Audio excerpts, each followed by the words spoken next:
Bonjour à tous, bienvenue sur la matinale de France Business Télé. Nous sommes le lundi 23 novembre, il est 10 h. Bienvenue sur notre nouvelle émission qui traite de l'actualité économique, sociale et numérique et de toutes les belles initiatives en France.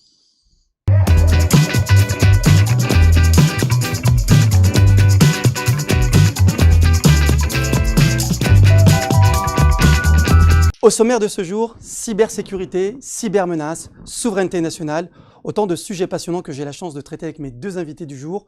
Pour commencer, le général Vatangouar. Bonjour mon général. Bonjour. Alors vous êtes le fondateur et co-directeur du Forum international de la cybersécurité.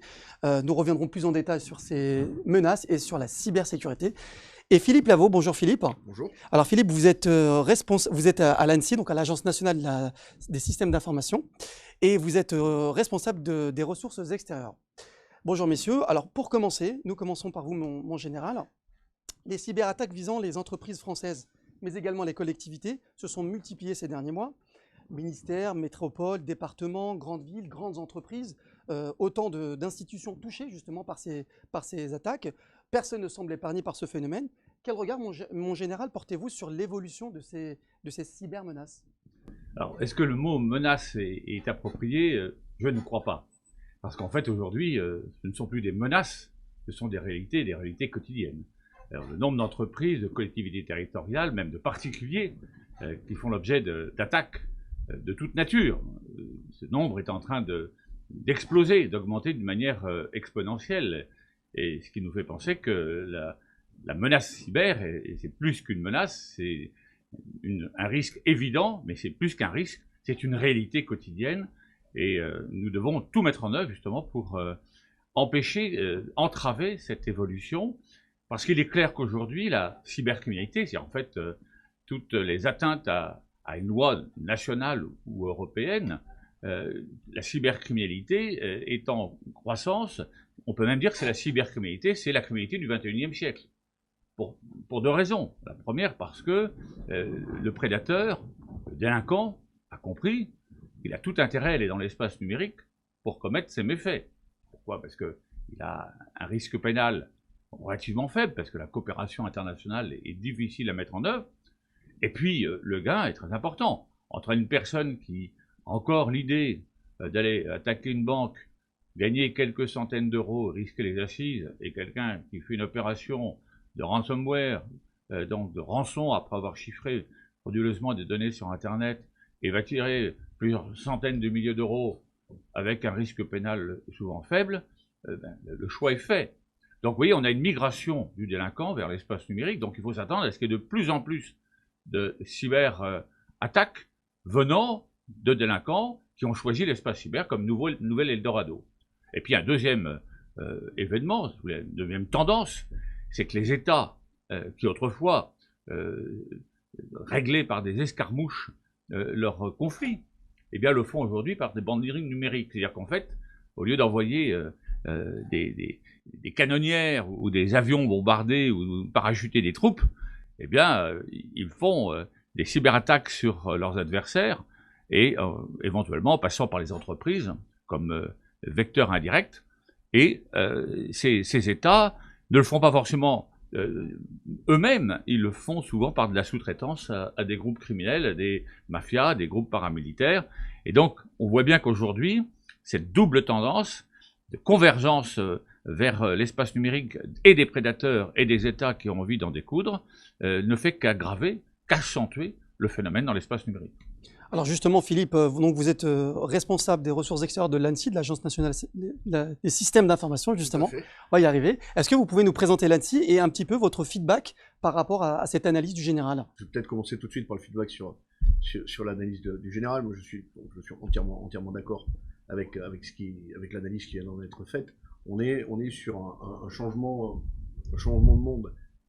Que ce soit les cybercriminels, que ce soit les États, effectivement, ils disposent de nouveaux moyens et les cibles, le général évoquait les opérations reportées, les canonnières, etc., les cibles de décision ne sont plus forcément les mêmes. Quand il fallait occuper un terrain qui est un terrain physique, quand on voit les batailles napoléoniennes, on occupe un terrain, les batailles du numérique, on occupe un autre secteur.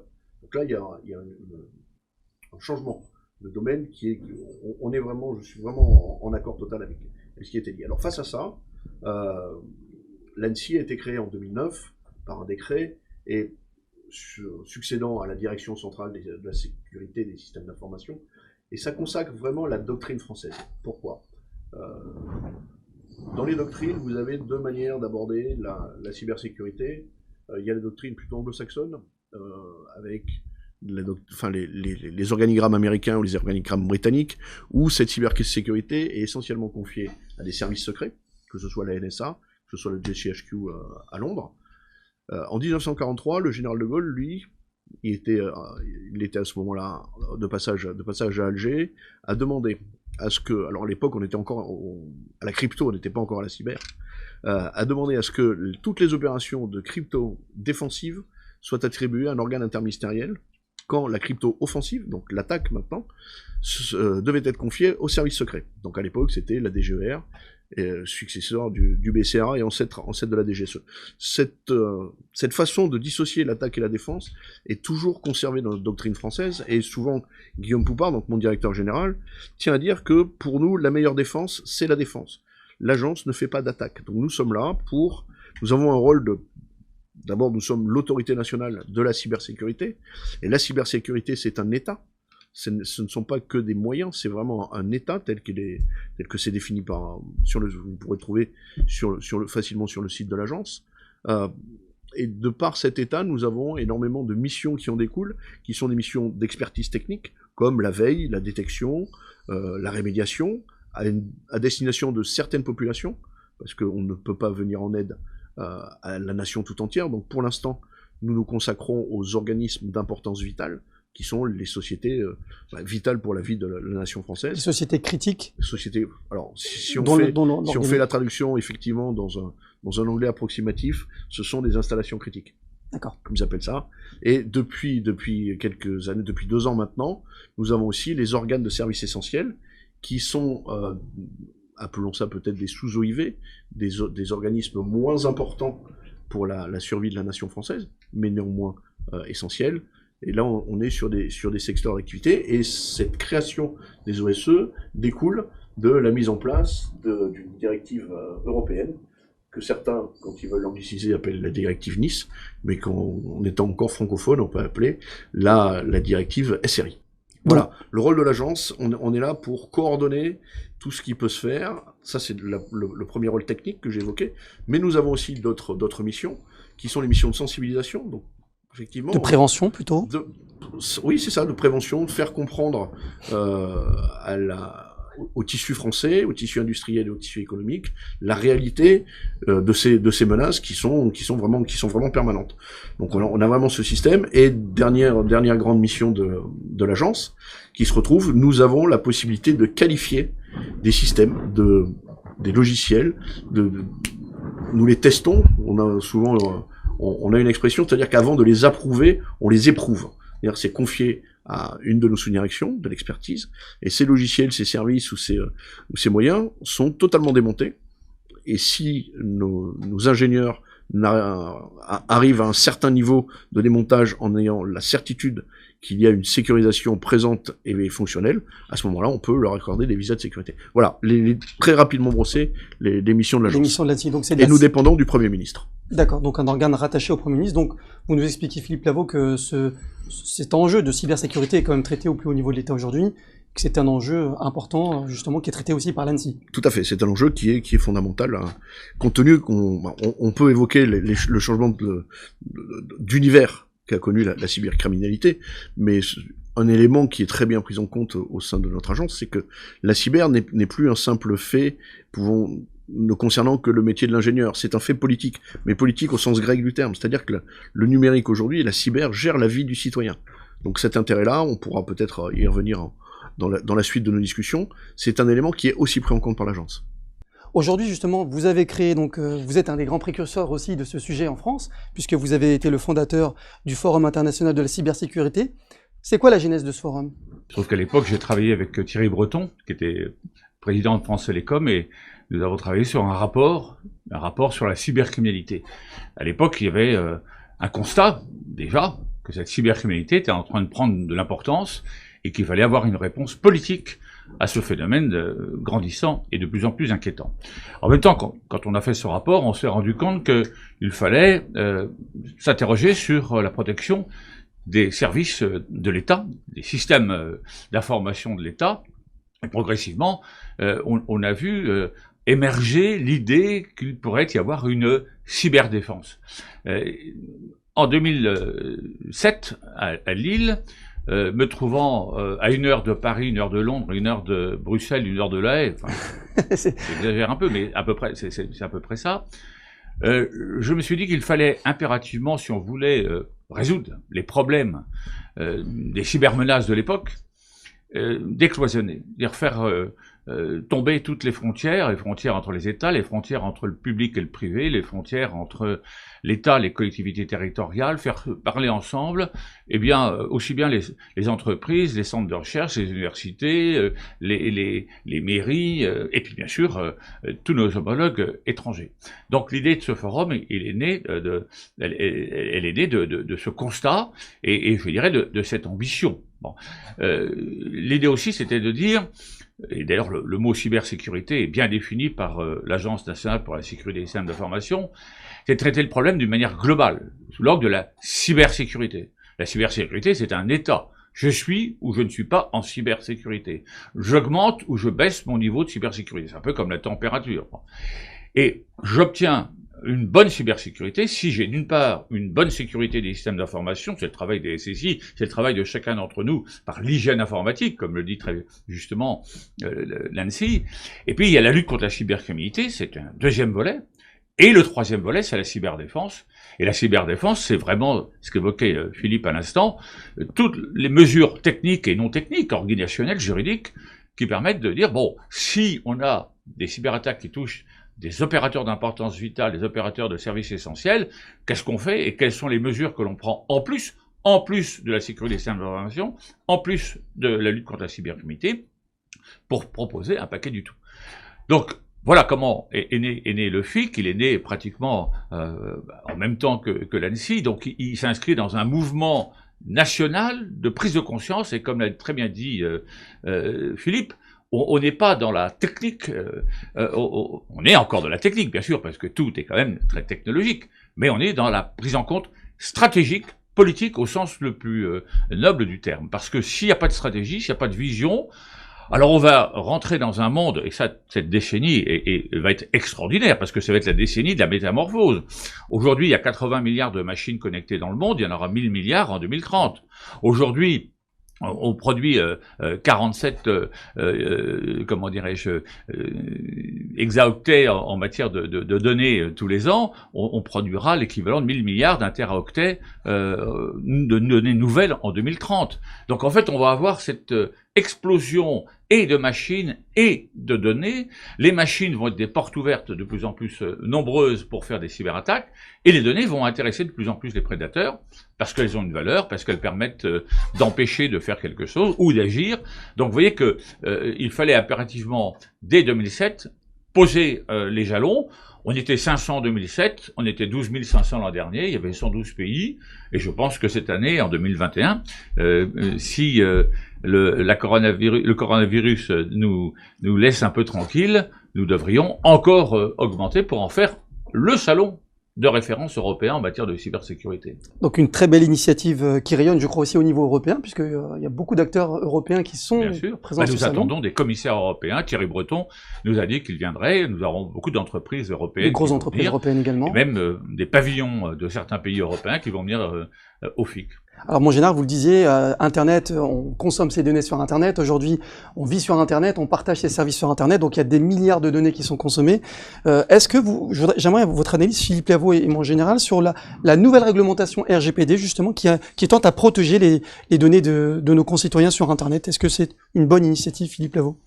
Appartenant à l'administration française, ça serait un petit peu compliqué de dire que c'est une mauvaise. J'imaginais. Je sais pas si c'était une question piège. Enfin, pour ce qui me concerne, bien entendu que c'est une très bonne chose. La protection des données personnelles est une nécessité. On ne peut pas laisser nos données à disposition de chacun, de tout un chacun sur la toile. Il faut pouvoir le réglementer. C'est vraiment un bouclier que l'État français a mis en place pour protéger nos données personnelles. Marc, je ne sais pas ce que vous en pensez, mais... Moi, je pense que c'est une très bonne initiative. Vous connaissez l'histoire. Les Américains créent, les Chinois copient, les Européens font des normes. Bon. Alors, la question qui a souvent été posée par les détracteurs du règlement général, c'est de dire, bon, allez, encore une norme, ça va être compliqué. Oui, mais l'Europe, même si c'est un nain politique, l'Europe est un géant économique. Et quand l'Europe décide d'unifier les règles concernant les données à caractère personnel de tous les ressortissants de l'Union européenne, et évidemment, à ce moment-là, tous les autres pays qui veulent faire du business avec l'Europe sont obligés d'avoir un système de protection, comme on dit, adéquat, de même standard.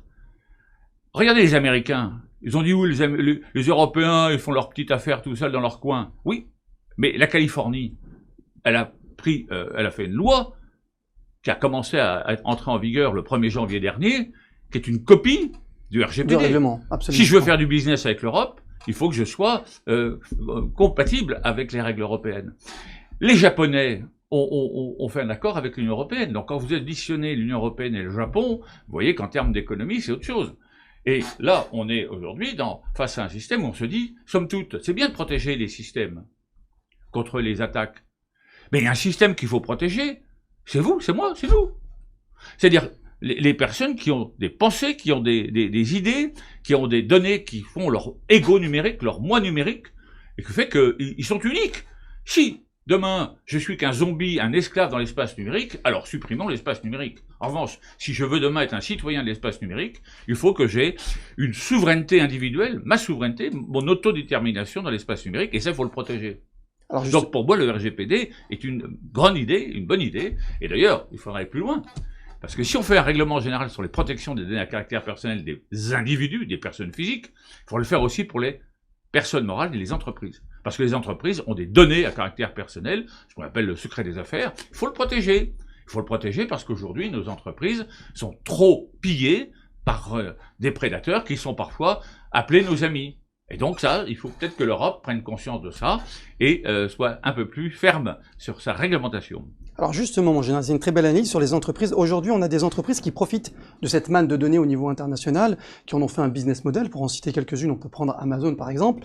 J'aimerais un peu votre analyse sur justement ces entreprises qui aujourd'hui dépassent en termes d'investissement et de bénéfices les entreprises pétrolières. D'ailleurs, on parle, je crois, d'or noir concernant les données. Quelle est votre analyse sur ces entreprises? Est-ce qu'il faut mieux réguler? Est-ce qu'il faut avoir une approche un peu différente par rapport à l'économie qu'elles engendrent ici, effectivement, en France et en Europe, mais à la façon dont elles engendrent cette économie? C'est quoi votre analyse, Philippe Lavaux, sur ces entreprises? L'économie de la valeur de la donnée? L'économie de la valeur de la donnée, et justement, est-ce qu'il faut co-réguler justement ces géants du numérique qui profitent de ces données et qui profitent aussi parfois, le disait le général, d'un manque de régulation bien sûr, en termes de... sans prendre de risques extrêmes, comme on considère ce nouvel espace qui soit stratégique ou qui soit économique, bien entendu qu'il faut le réguler. Une autorégulation d'un marché, surtout avec des distances, des importances comme celle-là, personnellement, je n'y crois pas énormément. Donc, bien entendu, il faut se lancer dans une régulation avec un co-travail. C'est aussi un des sujets sur lesquels, avec un des outils dont j'ai la disposition à l'agence, on réfléchit sur comment est-ce qu'on peut réguler d'une manière différente ce cyberespace. Justement, autre sujet, la souveraineté nationale. Sujet très important, le président de la République a rappelé que pendant cette crise, vous le disiez, mon général, Covid-19, nous manquions de masques, nous manquions de notre capacité de production. Donc s'il y a une vraie réflexion au niveau national qui a été créée sur ce sujet de la souveraineté, quelle est votre analyse, mon général, sur le numérique et la souveraineté nationale?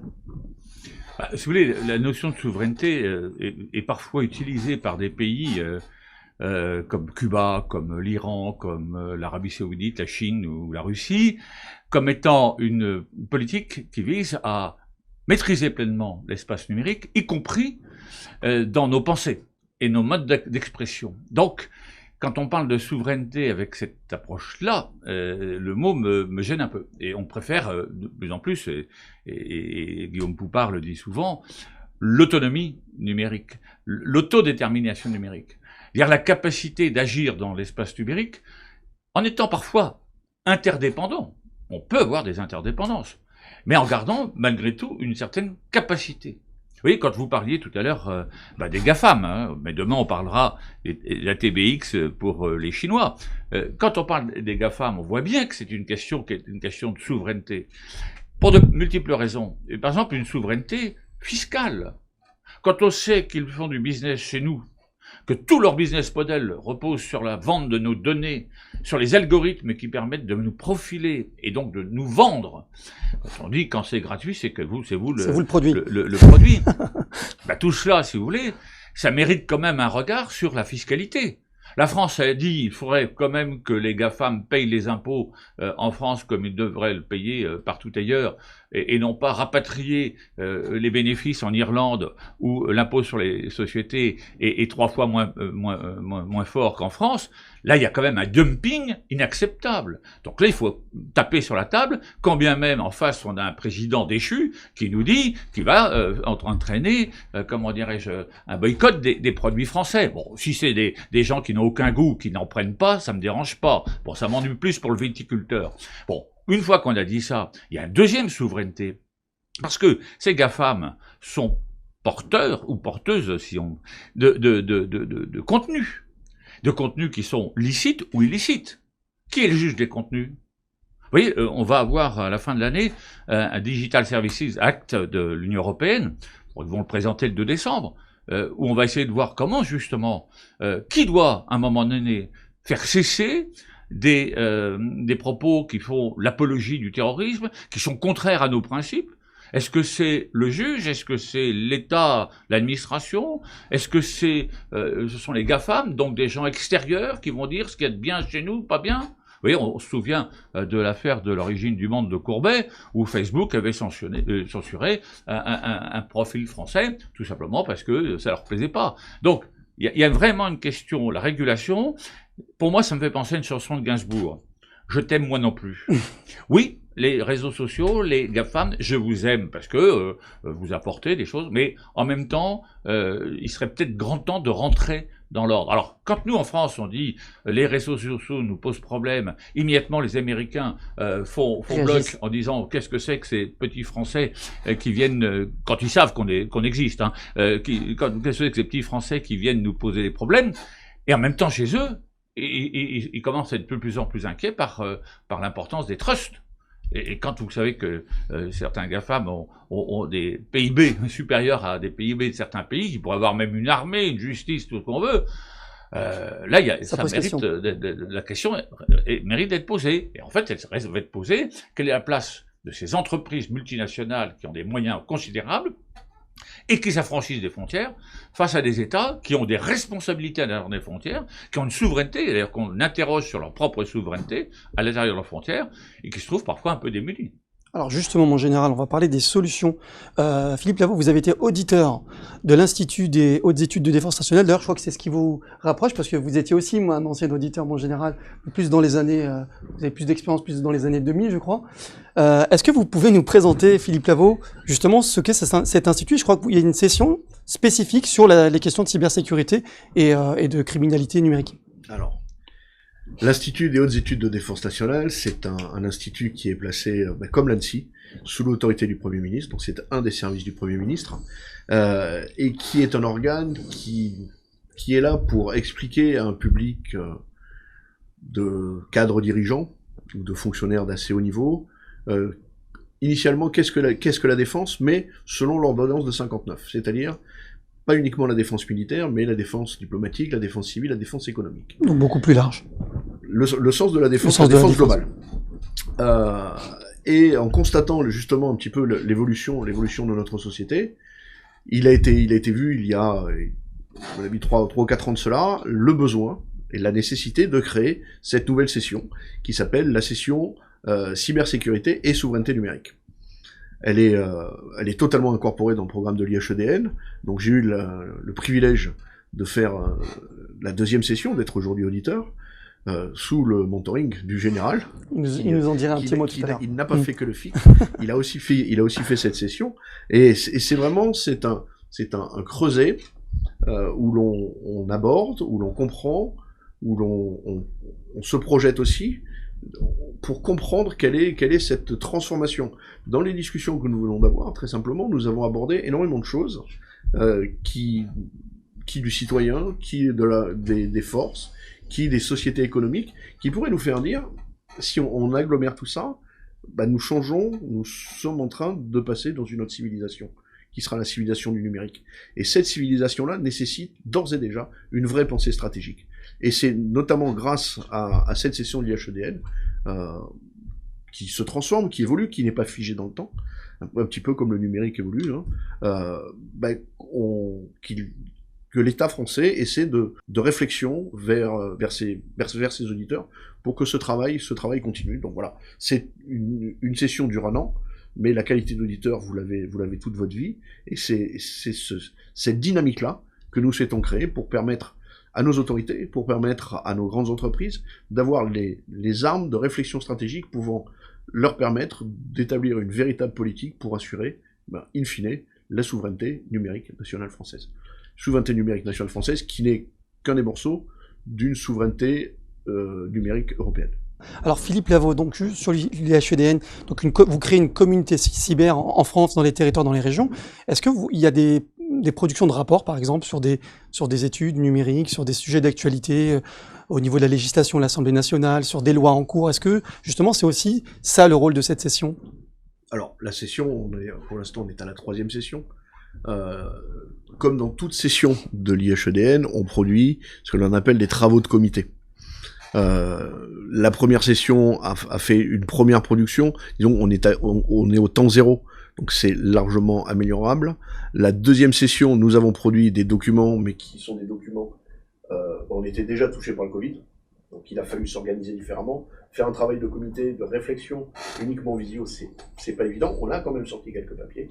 La 3e session, vous allez y travailler, et on commence, enfin moi de ma position, je vous expliquerai un petit peu pourquoi, on commence à voir une certaine effervescence dans le travail. Parce que l'IHEDN a cette session-là, mais n'a pas que cette session. Elle a aussi reconfiguré une chaire qui existait, qui auparavant s'appelait la chaire Castex, qui a été débaptisée, et qui s'appelle... Rien à voir avec le Premier ministre. Si, malheureusement. Yeah. Mais on l'a débaptisée avant qu'il accède à ses fonctions. Maintenant, c'est beaucoup plus simple, et c'est dans la compréhension de cette chaire, elle s'appelle la chaire cybersécurité et souveraineté numérique. Donc c'est une chaire de recherche qui est totalement en phase avec ce que fait la session, elle aussi, cybersécurité et souveraineté nationale. Et c'est son appui, la session va pouvoir s'appuyer sur ça. Et dans cet univers de réflexion stratégique, donc session IHEDN, chaire IHEDN, l'ANSSI aussi a commencé à réfléchir justement à cette vision globale et on pourrait dire quasiment holistique de la problématique cyber. Et c'était aussi une des raisons de ma venue à l'agence. On a créé un club de réflexion. L'Agora 21. 41. 41, absolument, donc on va en parler. Voilà. Et à partir de ces 3 piliers, avec l'aval de Guillaume Poupard, on veut vraiment créer ce vivier de penseurs et de recherche stratégique. Parce qu'il y a aussi un élément que j'ai omis tout à l'heure, et je m'en excuse pour les personnes dont je vais parler dans mes prochains propos. L'agence, l'ANSSI, n'est pas que parisienne. L'ANSSI a aussi des délégués territoriaux qui ont la charge, qui ont les mêmes missions que l'agence en centrale, mais à l'échelle de la région. Ils sont placés, nos délégués régionaux sont placés auprès du préfet de région, et ont toutes ces missions-là, mais ils ne sont qu'un dans la région. Donc voilà, ils ont besoin de ce soutien-là, et ce soutien pourra se faire avec aussi, pourquoi pas, les sessions régionales du DHEDN. Donc voilà, le mouvement, la dynamique qu'a insufflé Guillaume Poupard à cette réflexion stratégique est en cours, et effectivement, on va déboucher sur des publications, puisque l'IHEDN aussi, dans ses travaux de comité, son but, c'est d'aider à la décision de nos dirigeants. Donc voilà, il y a quelque chose on est vraiment dans un mouvement d'accompagnement. c'est un moment particulièrement intéressant. Alors, mon général, vous avez un passé assez élogieux, puisque vous avez aussi dirigé le centre de recherche de l'école des officiers de la gendarmerie nationale pendant plusieurs années. Justement, quelle est la réponse opérationnelle que l'on apporte aussi en termes de défense via nos institutions, gendarmerie, police? Est-ce qu'elles accompagnent aussi ces entreprises, nos entreprises, justement sur le risque cyber? Oui, tout à fait. Je veux même vous dire qu'il y a eu une accentuation dans la période du confinement, la première et la seconde, quand les entreprises ont été fermées et ont permis le télétravail, ont été obligées de recourir au télétravail.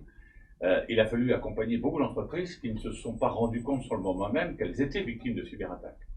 Et donc, ces entreprises avaient besoin d'avoir des conseils. Et bien sûr, il y a Cybermalveillance, qui est un groupe d'intérêt public qui est là pour ça. Mais sur le terrain, on a besoin de relais. Et ça, je crois que c'est très important. Philippe l'a évoqué à propos de l'ANSSI, l'importance de descendre sur les territoires pour pouvoir être au plus près des personnes. Parce que si on me dit ta réponse au problème est à Paris, si vous êtes à 800 km, c'est un peu compliqué. Un grand moment de solitude. En revanche, si on t'explique que la réponse elle est dans le département et qu'on peut avoir telle ressource, soit par les gendarmes, soit par tel ou tel comment dirais-je, conseiller ou auditeur, représentant de l'ANSSI, là il y a quand même une forme de rassurance. On va rassurer et on va surtout assurer une prestation. Donc on a vraiment une mission, et j'aurais tendance à dire que, alors que la lutte contre la cybercriminalité est assez compliquée, parce qu'il y a toute la problématique de la coopération internationale, il y a les investigations et les capacités qu'ont les individus à cacher et d'être anonymes presque sur la toile.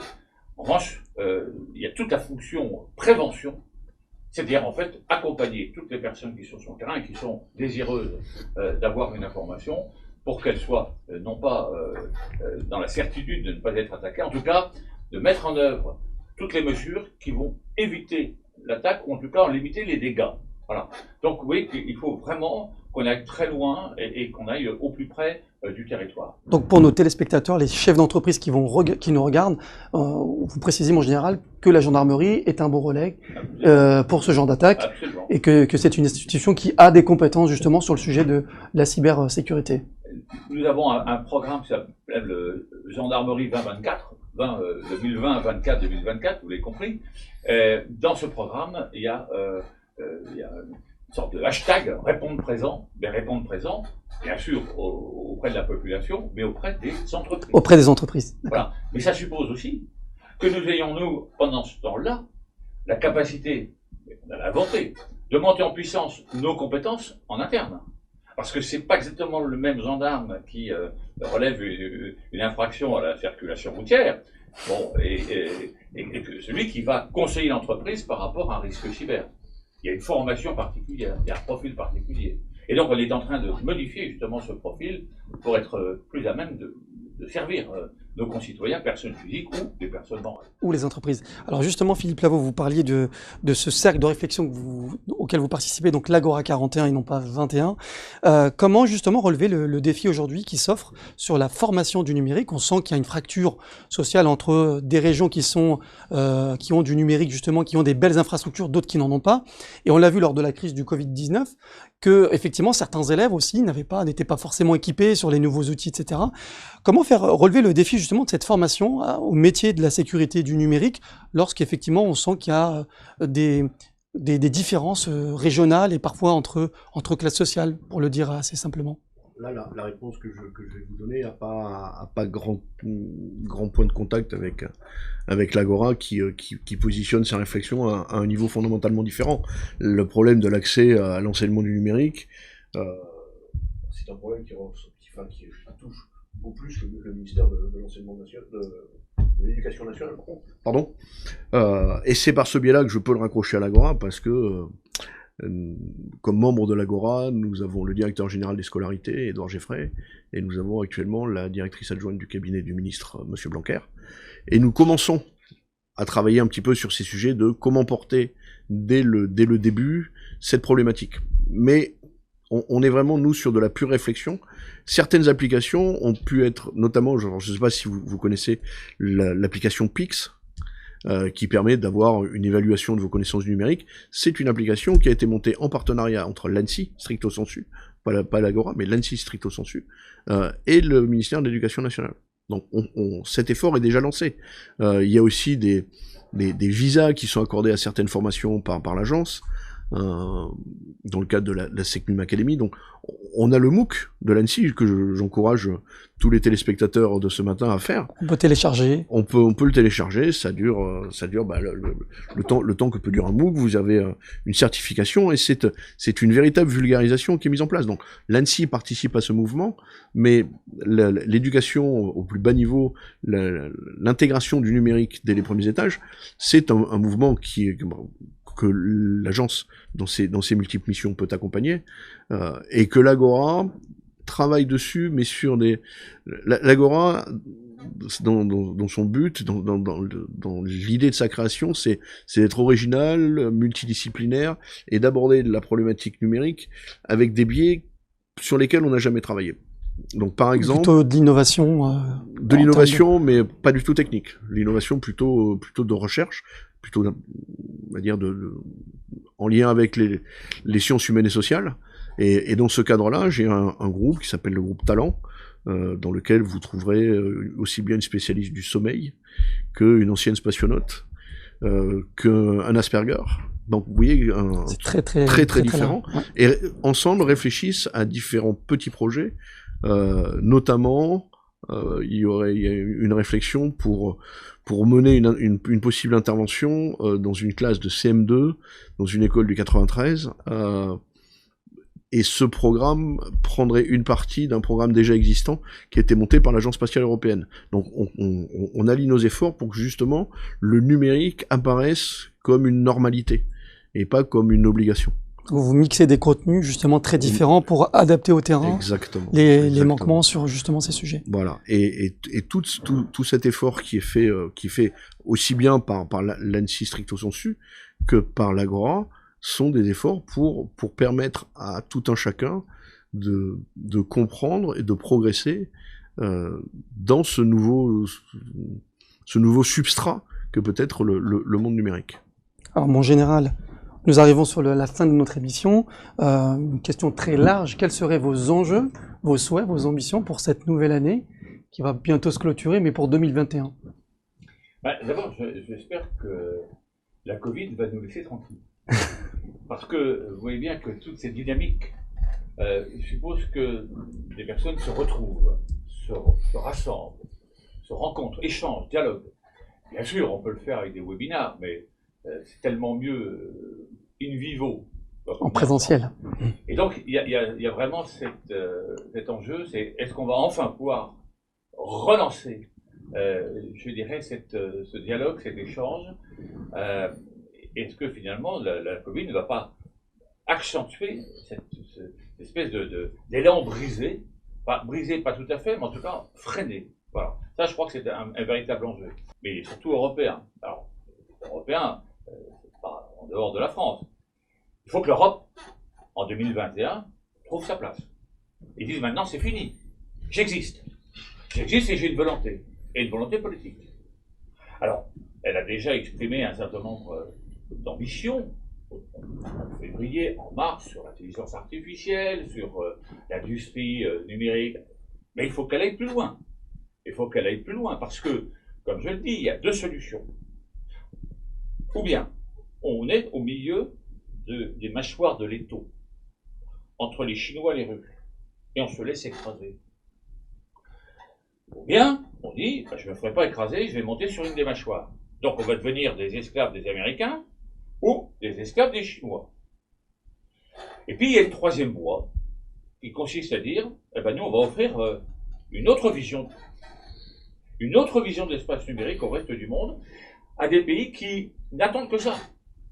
Parce qu'ils ne veulent pas tomber. On est exactement dans une vision gaullienne, lorsque le général de Gaulle voulait en quelque sorte sortir de l'opposition Est-Ouest pour faire une proposition au reste du monde. Eh bien, on est exactement là. Là, l'Europe doit donner une nouvelle voie au sens discours et une nouvelle voie au sens du chemin. Et ça, à mon avis, si en 2021, l'Europe ne le fait pas, alors je peux dire que c'est terminé. Alors vous avez évoqué une nouvelle voie, on peut peut-être compter aussi sur l'appui de Thierry Breton. Vous disiez tout à l'heure effectivement qu'il était partant sur ces sujets du numérique. Philippe Lavaux, peut-être un mot sur vos ambitions, alors les ambitions peut-être aussi de l'agence, et vos ambitions pour cette nouvelle année, pour tous les téléspectateurs qui nous regardent. Les ambitions de l'agence, je préfère laisser parler mon directeur général pour exprimer ces ambitions-là. J'aurais bien du mal à pouvoir être aussi concis, aussi percutant.